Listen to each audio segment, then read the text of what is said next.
In January 1996, the quiet Brazilian city of Varginha, known for its coffee farms and serene hills, became the epicenter of one of the most chilling and mysterious UFO cases in history.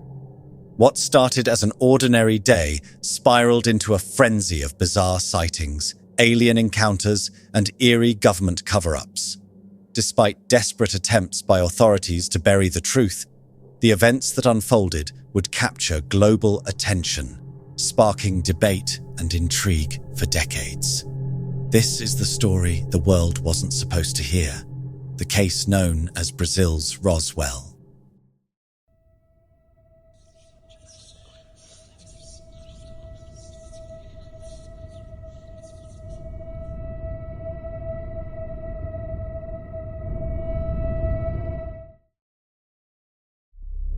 Three young women, 14-year-old Liliane Silva, her 16-year-old sister Valkyria, and their 21-year-old friend Katia Xavier, took their usual shortcut home that morning.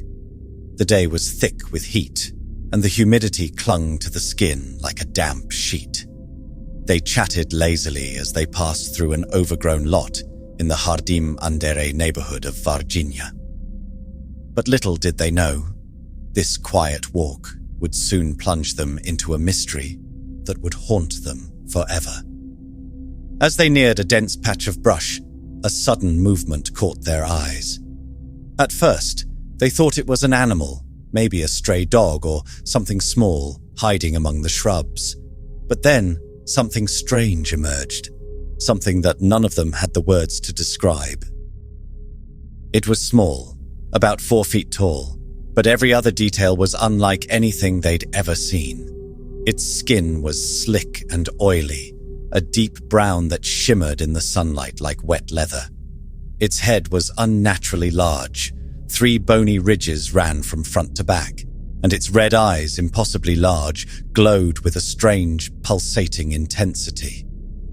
There was something about the way it looked at them. Its eyes weren't menacing, but full of something else.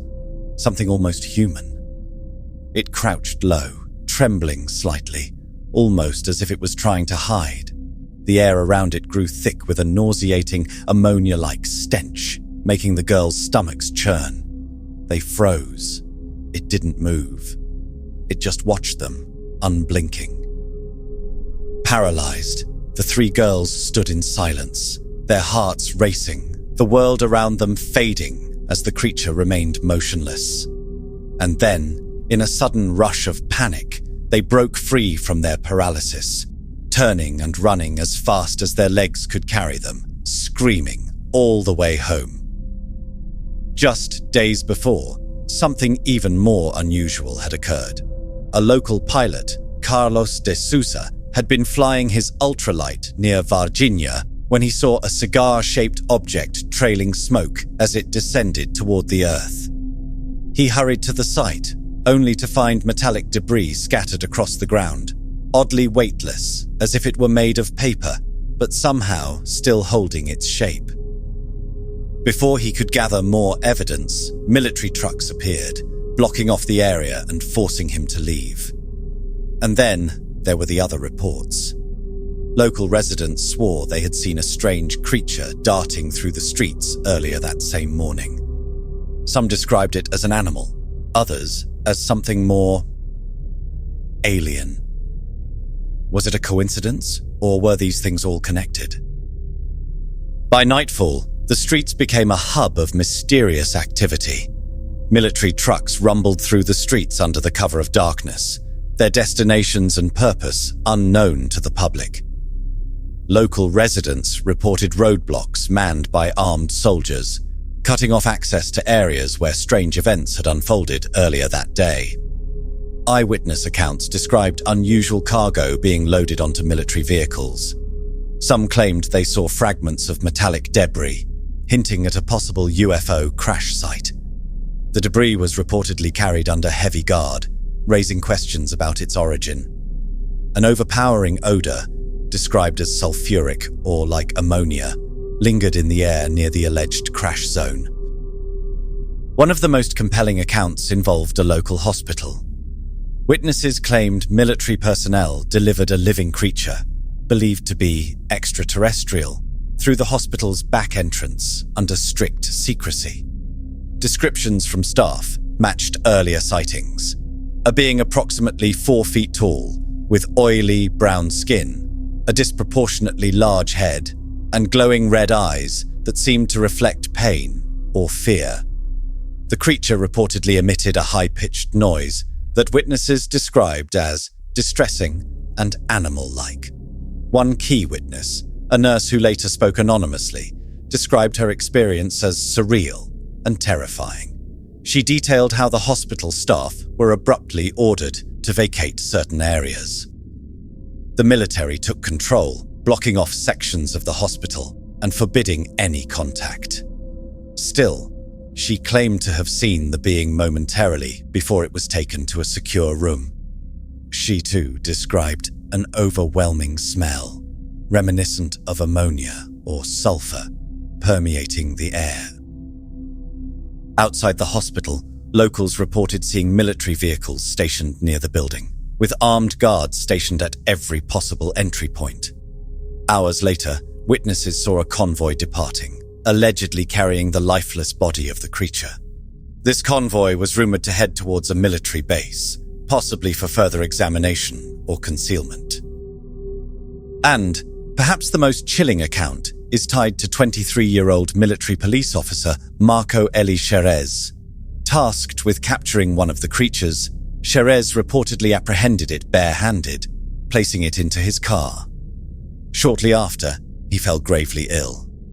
Witnesses described him as developing mysterious symptoms, including severe pain and paralysis in one arm. Despite undergoing surgery to remove an abscess under his armpit, Cherez succumbed to a generalized infection within days. Some believe his death was caused by exposure to a foreign biological agent, possibly of extraterrestrial origin. This theory remains hotly debated, with official records attributing his death to a bacterial infection, though his family, to this day, claim his death was directly linked to the strange being he had encountered. After the alleged UFO crash, the government and military quickly stepped in with an explanation that was as straightforward as it was unsettling. They claimed that the alien seen by 3 young women was actually a local homeless man named Mudinho. Mudinho, according to authorities, was mentally ill, often covered in dirt and mud, and fit the description the girls had given. As for the heightened military presence and mysterious activity in the area, officials insisted it was just routine, nothing more than regular operations like vehicle maintenance and standard logistical tasks. But not everyone was convinced. Some locals began to wonder why the military had responded so swiftly and with such force. Why had entire areas of the town been sealed off? Why had soldiers blocked roads and prevented access to crash sites? Eyewitnesses spoke of strange creatures being captured, while others reported seeing military vehicles carrying unusual metallic debris. Something about the whole situation didn't add up. One theory that gained traction was that the US military might have been involved in the aftermath, possibly even taking the alien bodies or debris to a US base, either within Brazil or abroad. The official story didn't address these possibilities, and that only fueled the suspicions of locals and UFO researchers. Questions lingered in the air, unanswered, and they made it clear. The government's explanation just wasn't enough to explain what happened that day. Something bigger was at play, and it was being carefully hidden from the public's eye. Nearly 3 decades later, the Varginha Incident remains an unsolved mystery. And one thing is certain: the truth is still out there.